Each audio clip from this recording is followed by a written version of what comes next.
Well, hello, my friend. I made a bunch of videos since I got back from Holland. A beautiful country, really lovely people.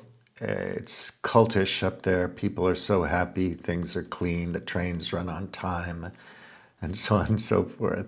I have many Dutch friends in Portugal and Hong Kong who are happy not to be in Holland, but it's still a wonderful place to visit, and the towns outside of Amsterdam and Rotterdam and Den Haag and all those places are beautiful. The architecture and it's just a lovely country. Yeah, bordering on cultish because people are so happy, service is so good. But anyway, I don't know how I feel if I lived there. I spent a year there when I was young. I think about 23 years old. What happened to my camera there? Yeah, it was a lot of fun. So anyway, that was good. I was shooting a piece for a film, tried to get some work done. And since I got back, I made a couple of videos that I wanted to throw up, very brief ones, but it always turns out to be just kind of a ramble, and nobody watches this channel anyway, so I was thinking, why bother putting it up? But the election is maddening. It's total insanity. It's mental, as they say in the UK. And there are just so many obvious contradictions, blatant mad lies and inconsistencies and misinformation. It's just so silly. And the mainstream media and a lot of the alternative media just don't really look into anything that really matters. Everybody's caught up paying attention to the shiny bits that they find attractive or interesting or outrageous or stimulating or entertaining or whatever. Meanwhile, the world tumbles and accelerates towards absolute disintegration and collapse. I hate to sound alarmist. Oh my God, apocalyptic, doomsayer, you doomsayer. But it's going that way. Unfortunately, I don't think anything can stop it. People just don't seem to have the capacity to digest all the complex information that's coming their way. They lack a deep understanding of the natural sciences, in particular physics and thermodynamics, as has been stated by many wonderful blogger and YouTuber, alternative media type.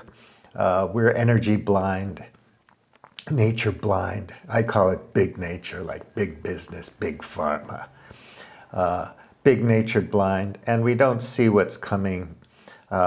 So we're just going to have to react to things as they happen. But things are getting more and more dangerous by the day, it seems to me. And regardless of who wins the election, it's going to be business as usual next year and the year after that and the year after that and the year after that, until circumstances dictate that we panic, and then we'll do whatever we have to do, as one does. And it's going to be messy and painful and ugly. Of course, it didn't have to be that way, but maybe it did, because Homo sapiens or Homo hubris or Homo storyteller or Homo true believer just can't seem to figure out what's going on. I don't think we ever have been able to since the dawn of big gods thousands of years ago. We tend to believe whatever we're programmed, conditioned to believe, and we're pretty happy with being true believers. It makes us feel good, so there's no reason to question or interrogate our own thoughts, ideas, and feelings, so we just kind of go along and fit in. Well, my friend Eric Lee, who has produced a huge body of very entertaining and insightful work on his own blog, and he writes and posts in Medium. I think that's going to come to an end soon because people who, speak the truth in unconventional ways, point out things that most of us don't see because it's not good for big business, just get canceled. They get censored. It happens all the time. You have these beautiful scholarly articles with lots and lots of links to factual information and studies and science and data and whatever. They get pushed out because of a few bugaboo words or terms that are in their content, or maybe a thumbnail or whatever, that the algorithms on Facebook or other platforms don't like, and so they censor them and you can't see them and you can't learn anything. Not saying that people really want to learn, because that requires focus, attention, commitment of time and energy, so you might have to eat breakfast and use some of those calories to read a long read, or maybe even a book, cover to cover, God forbid. When I was on the airplane going to Holland, I noticed, looking down the aisle at all the young people coming back from holidays in Portugal, that they were flipping through their phones very quickly, looking at images on their Instagram and whatnot, and little, videos of people crashing motorcycles and jumping off of cliffs and whatnot. I think they would spend maybe a split second on each image, zooming in and out and for a split second before they flipped on to the next image. In a frantic, flurry of waterfall of images. It's just mind-boggling. And a few people I noticed were reading Kindles for a few minutes. It seemed like people could stay on a Kindle for maybe 5 minutes before going back to their phones. This is all anecdotal, of course, just my own personal experience, which is far from scientifically rigorous, statistically valid or informative information. Okay, so anyhow, it just seemed like that to me. Amsterdam's a really young city, and there are a lot of young people there, and they all seemed really lovely and switched on and excited to be alive, as I was when I was their age in Amsterdam. And, there's a lot of greenwashing going on there and so on. People are trying to, get on with it in a positive way. Lots of parties, lots of wonderful cafes with people hanging out and talking. It was very vibrant and vivacious, and I love it. Anyway, it doesn't seem like we really have the capacity to focus on the complexities and the systemic nature and structural nature of the polycrisis, or just reality in general. Politics is a big show. It's a joke. I've mentioned Simone Weil many times, and other people like that who critique political parties and politics. And it doesn't matter. It's a mass spectacle that people seem to love and get invested in, despite never being taken care of or always being upset. It's like Donald Trump says that Kamala Harris was vice president for 4 years, and look at how fucked up the world is. Well, he was president for 4 years, and the world's fucked up. But he alone can save it, right? Because it's always the other side that screwed everything up. And the world's in perpetual crisis. Well, you can go back in history and probably say that that's true. Things are peaceful for a while until the hordes come in and want to take your shit. So they talk about immigration, they talk about inflation and the price of groceries, and nothing they say has anything to do with solving those problems. Even in Portugal, you can't pick the pears without bringing in labor from other countries. Who's going to pick the peaches in Georgia? Definitely not Americans. And who's going to man the factories? If that's all you want is a factory job making widgets, who's going to do that work? Robots. So now we have Curtis Yarvin's wet dream. He's the reactionary, neo-reactionary ex-guy that I've talked about many times, who his wet dream is coming true. You've got Trump coming back. He's going to be the king for a while until he passes away, God forbid, in office, because he's getting old and sick, don't you know? But he's still very rigorous, and he's got a lot of energy to hang in there for 4 years probably. And he's going to bring in Peter Thiel and Elon Musk and all these crazy technocratic, accelerationist, crypto, anarcho-capitalist billionaires to, dismember the administrative state a la Steve Bannon and destroy the world as we know it so that they can get on with creating whatever the heck they want to create, which is what? A white ethno-state, a Christian ethno-state or whatever. It's all so jumbled and mad and incoherent and crazy, but people tend to think it means something. They have no clue, which is unfortunate. I mean, you look at all the people cheering Harris or Trump, and they really have no clue. So anyway, Eric put up this piece where he talked about how many candidates there are actually registered one way or another across the states in the presidential election. And there are lots of them, hundreds of them, so the list is long. And it made me laugh when I looked at it. So anyway, I wrote in response to his Medium thing. Well, he gets on with it and he says, Kamala Harris needs some fact-checking.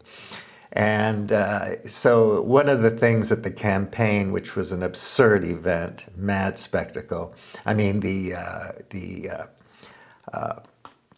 Madison Square Gardens rally, which was insanity, total craziness. I can't help but laugh, Hulk Hogan and all these goofballs. It's just so shallow and insane and misguided that it's really idiocracy on steroids. A movie maker, a playwright, a comedy writer, George Carlin, nobody could imagine how crazy and absurd it was. But anyway, people loved it, which says a lot about America. But anyway, so one of their picadillos or bugaboos or major fears other than the immigrants and is the commies, right? So Kamala Harris and all of her people are commies. So he decides to fact check all of this. And of course, Eric Holder, which was Obama's attorney general, was part of a radical student movement that occupied administrative offices and ROTC building in the 70s. Holder was a protege of Percy Sutton. Sutton, originally from San Antonio, Texas, was a Manhattan borough resident from 66 to 77. Of 12 children, he was a Communist Party member and blah, blah, blah. So he goes into all the credentials of the Democratic, candidates, commie credentials. So, yeah, okay. So it's kind of funny. I guess he's kind of intimating that, well, the Republicans are weirdos and crazy, but, there are some facts behind their fears. What we really have to fear, obviously, is peak oil, no more energy, and climate, global heating and other things like that. But we're not going to worry about those things because they're complex and difficult to solve, and we just don't want to wrap our heads around that because it's no fun. It doesn't feel good. Better believe in Jesus. So anyway, so he did that. I'll link to it. It's kind of funny. It's not the clearest writing I've ever read, but it's still interesting. So I wrote... Ironic humor alert, okay? So those of you who are shocked and perturbed and triggered by ironic humor, maybe you want to go somewhere else or stick around. But anyhow, so I wrote in response to this piece, the long list of candidates is humorous. It's a funny joke that makes me laugh and giggle and burp and fart. And my nose is runny and my eyes are weeping and my 8-pack abs are getting harder and more defined. I am also the leader of the free world, but the world has yet to be liberated enough to know this. Forgive them, for they are willfully ignorant, deplorable fools who know not what to do. So, U.S. presidential elections, the process of transforming a false choice into a real one. So Obama famously said that he was given choices by CIA people and so on about, conflicts in Iraq, Afghanistan, and so on. But they were always just one choice. So they would explain that you have 5 choices, but 4 of them are just untenable, impossible to do. So Obama would say, well, in fact, you didn't give me any choices. You just gave me one choice. So no choice, right? So this is a false choice between all these candidates and 2 candidates that you didn't even choose or vote on. You hardly vote on anything that actually happens, regardless of whether your team wins the election or not. So I'll continue. I don't like either candidate, quote unquote. I don't like either candidate, but I will vote for the lesser of 2 evils. So there have been many, many surveys that point out that people don't like either candidate. Like 65 or 68% of people say they don't like either candidate, but they'll vote for one or the other. Because you want to get your badge that you voted, and you want to get your trophy for participating. Everybody has to be a winner, right? Even if you're a loser, you're a winner because you voted. So anyway, I'll continue. It's easier to imagine the end of the world than to have an imagination. Alternatives? What alternatives? So we can't imagine alternatives because we don't know what's going on in the first place. So how can we imagine something else? So what is elected at the end of the day? Capital wins every election. Capital is king. So people are always tools of capital. Otherwise, people would be animals living in a natural, interdependent, evolving world in harmony with the laws of nature, or workers working for a living to do the right thing for their family, friends, and country, obeying the social contract and owning stuff due to the miracle of coded capital, or something else. Children of the great Swedish lumbago. Simone Weil would tell you that political parties only exist to perpetuate themselves. The rest is theater. And this is true. The Republican RNC and the DNC are just political machines, big business, my friends, who serve not you, the people, but a small constituency of players of the great game, people in big business, and so on. Maybe on a local level you have people doing things for you. Yes, roads are built. Yes, there's infrastructure for healthcare and other things. But it's never what you really ask for or want. You're supposed to tighten your belt and homeschool the kids because we can't really afford public education. When we print money, what are we going to spend it on? Supporting our military proxies in our wars, our proxy wars. We can't even manufacture enough shells to win the wars. We don't have the manufacturing capability. It's a global economy in the material world. You need copper, you need steel, you need iron, you need coal, you need fossil fuels, you need sand, you need glass, you need all of these things that the world can't, silica, all of these materials that the world can't live without. You've got to get them from somewhere. And some of these things are found in the Middle East, or found in Russia, or found in China, not found in Texas or Oklahoma or Maine or wherever. And so you have to rely on fossil fuels to mine them, to extract them, to refine them, to build the refineries for them, and then to, take the finished commodities around the world to places where they could be manufactured into goods that you want, including military stuff.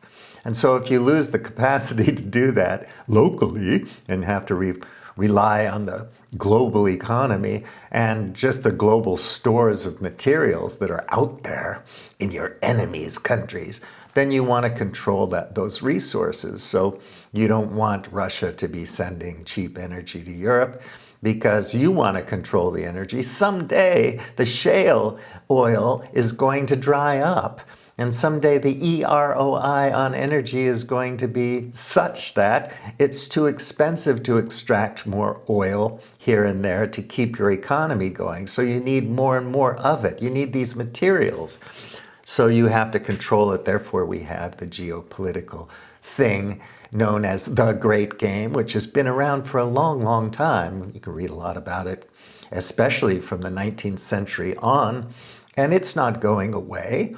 So we have all of these people trying to control that. Well, whether it's Putin and, the New World Order according to a multipolar world or Eurasia concept, whether it's BRICS, whether it's the neoliberal, neocon, rules-based order of the West or whatever. All of these things are going down, by the way, one way or another, because cheap energy is going to disappear eventually, and because the materials, resources that we require to run our modern techno-industrial economies and world global culture are finite.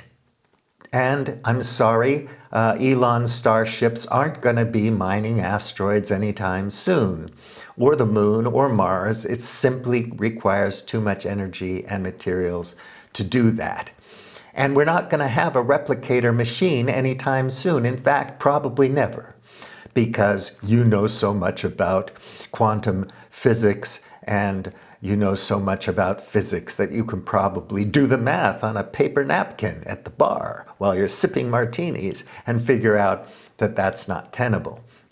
But we want to believe it is because it's fun to believe it is. We also want to believe that Jesus is going to come down sometime soon as this conflagration in the Middle East and with Russia the bear is sorted out. The late great planet Earth prophecies are all realized, and then we're going to have the new temple built, and all of the prophecies are going to happen. The wonderful thing that the Christian Zionists believe in that controls so much of how politics plays out in the United States of new miracles. So we have that. So I say, to win an election, you only need not vote.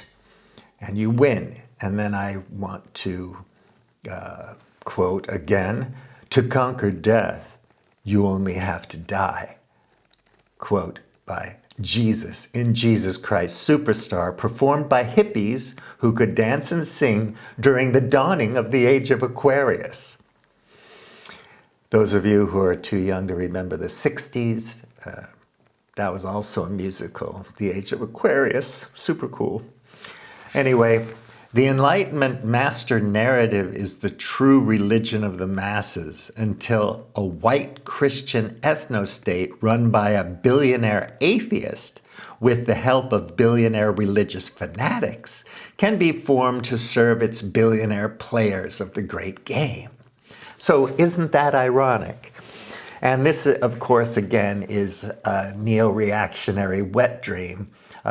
Curtis Yarvin must be just having so much fun, and all the people who want to be told what to think and what to believe and what the truth is are going to flock to these idiots.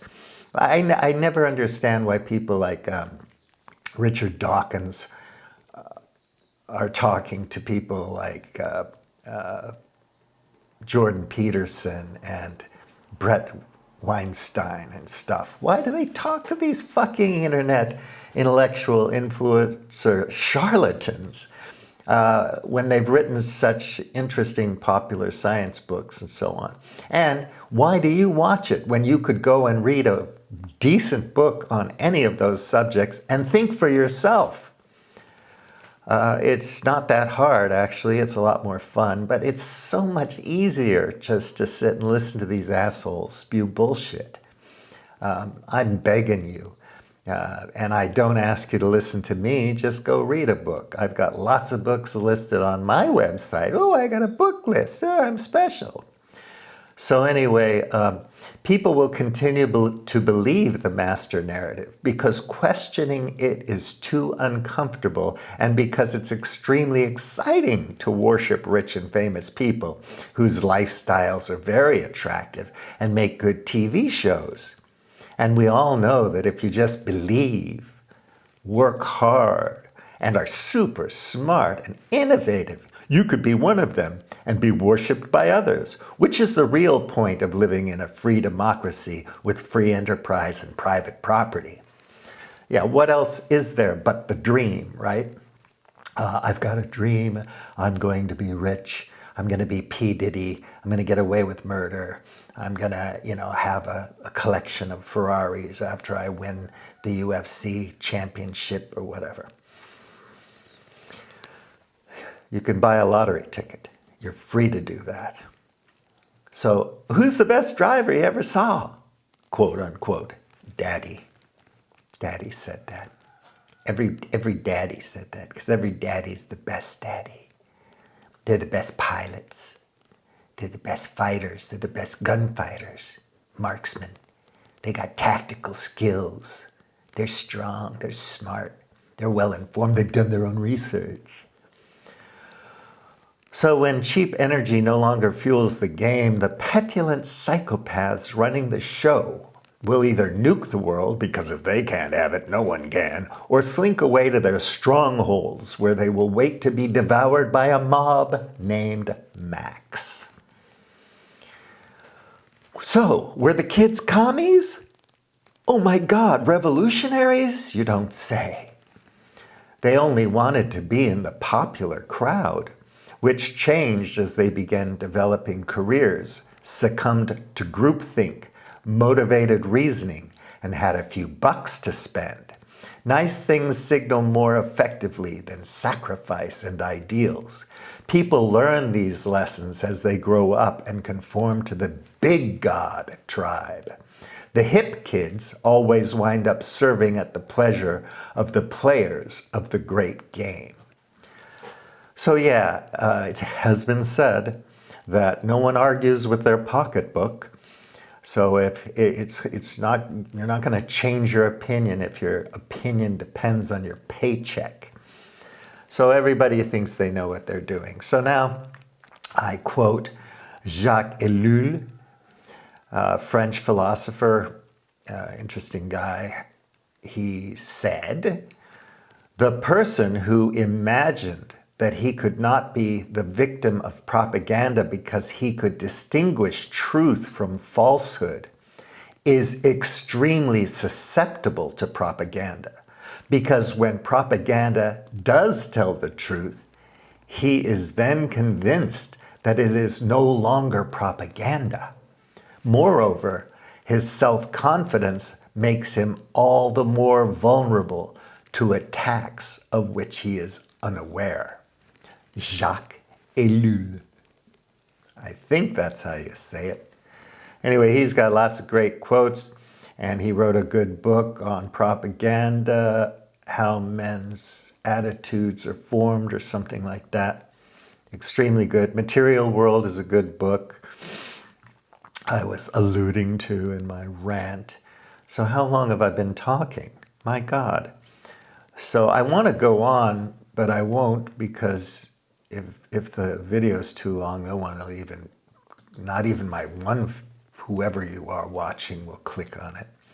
But I want to talk about these articles from the Age of Transformation on Substack, which is called The Musk-Trump Plan for Total American Collapse, which is, it's prescient, it's it's likely to happen, folks. There's a high probability that if these guys get into power, it's going to be a disaster. The other guy I like is The Honest Sorcerer, and I don't know why this happened. Anyway, The Honest Sorcerer, he writes about energy and so on. So he talks about the geopolitical unrealities, and this is another really good article that I like that I'm going to share with you next time. So for now, I'll stop, and thanks for listening. Well, click like, do whatever you want to do.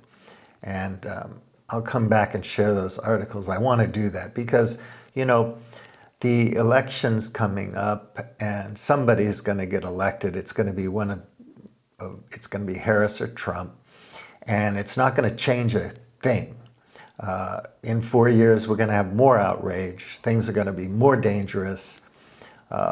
If we last 4 years, honestly, we're in deep shit. We've got to negotiate an end to these wars and start to try to address the challenges of the global economy in the light of energy and the natural sciences so that we can lessen the horrific impacts of global heating and other dire existential threats to our civilization that are absolutely for real, a real thing, and have little to do with politics, actually, in some ways. Obviously, if politics was effective, we could probably use politics to address some of these problems. But the problems are rooted in natural systems, complex systems, and therefore out of our control. We cannot control everything. Homo hubris is not in control of the universe. Unfortunately, I'm sorry to break that to you, but it's a fact. And if we want to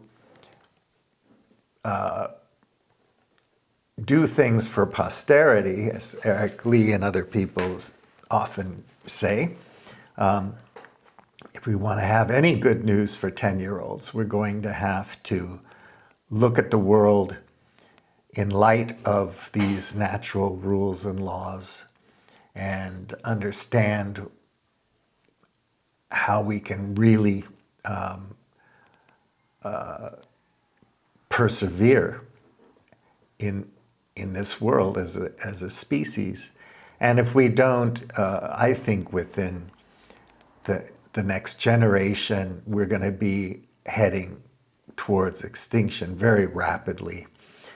And of course, extinction doesn't just happen like turning off a light switch, unless it's some kind of cosmic event like a moon-sized asteroid slams into the Earth going 1 billion miles per second, or whatever it is, the speed of light.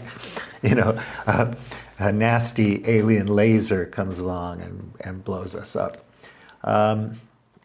Or we have a strategic nuclear war that, plunges the world into nuclear winter and all of that. The real extinction event for us, our species, is going to be an extension of the sixth extinction, where we just continue to poison the world, killing off more and more species of life, and eventually making it impossible for our species to survive, and then we starve to death. I've often thought that if I were punishing some of the people I really don't like, that I think are pernicious, evil psychopaths, who really, really just don't care about people at all. They're psychopaths, right? Clinical psychopaths, and I don't like them. And if I thought that punishing them mattered or did something, I would punish them by starving them to death, because there's no worse way to go, in my opinion, than starving to death. And this is what we're doing to people. We're starving them to death. And there's no excuse for it. None whatsoever. And for now, you may be well-fed and happy, but don't think that it can't happen to you. And if you look around, get out of your cushy Connecticut neighborhood or wherever you live, your bubble, you can find starving people near you. And if you wanted to, you could do something about it. People often give me shit because it's like, okay, what would you do, man? Because I get so frustrated with the conversation. All these good people like Nate Hagens having the conversation with really good people. And I love him for that. But the conversation isn't enough. And too few people listen to that conversation. They're just not interested in it. So what would I do? I would say you have to get together with your friends and family and people near you in your community and figure out how to bring down this system and replace it with something better, which means you have to engage actively together in your communities to find local solutions that can help you establish and gain power so that you can push back against the powers that be, because you have no power. And even though I read books and whatnot, it doesn't matter. It doesn't make me richer. It doesn't make me happier. It doesn't buy me a five-star hotel room in Prague for a week. I just, I learn things and I enjoy that. But it doesn't necessarily improve my life or the life of anybody in the universe, in the world. So, if I try to get people in my local area together to talk about these things, to have the conversation, much less to do anything locally to establish a strong base for ourselves, they just don't have time for it. Expats are retired. They want to enjoy the final years of their life, which is understandable. Other people are too caught up in the fantasy world of our global economy to think that they can do anything else. They just can't imagine it, right? So this is a problem. I think you have to do it, though. You have to find ways to establish those connections and be a community organizer and a revolutionary and do what you can. Obviously, people have done that cyclically throughout history. People get fed up and they fight back when nothing else seems to be working and there's no other avenue to establish any dignity or enterprise or agency. And so they band together and fight, and they always get crushed. Or they win for a while and then something comes along and crushes them. So I don't know if even doing this would make a difference because, you have no power, right? But having the conversation is a palliative. It's like taking a painkiller. It makes me feel better to listen to the conversation, but it doesn't improve anything. So I get a little bit impatient with everybody thinking that they're really accomplishing something by having the conversation. And the conversation gets bastardized and diluted by audience capture and other kinds of biases and heuristics that invade the process. Also money, obviously, you can't help it. You got to make a living to have the conversation. So you're going to have to talk to some people that you shouldn't be talking to because they're idiots. And you're platforming these morons. And it's not enough to ask people to read or to try to educate people, but I think it's important to do that. And in particular, if you are going to do any educational initiatives, to go out in your community and advocate the study of the natural sciences.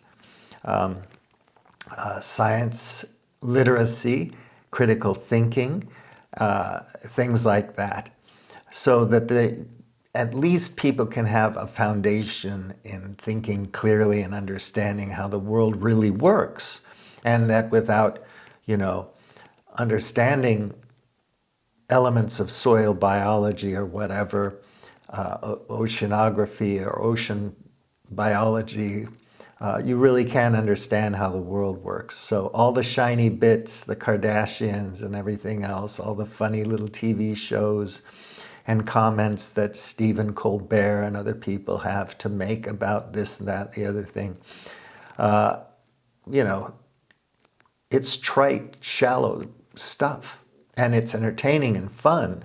But, you know, learning about nature is also fun.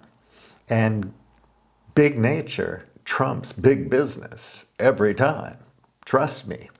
The high will be made low by big nature. Big nature is big God, bigger than big God.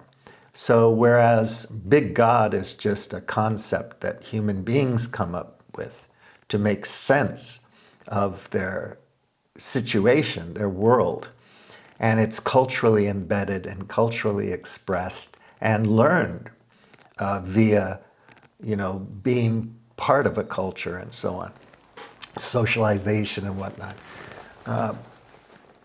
Big nature is the ultimate truth. It's going to dictate the ultimate circumstances, and we're going to have to figure out how to live with big nature, or die by big nature.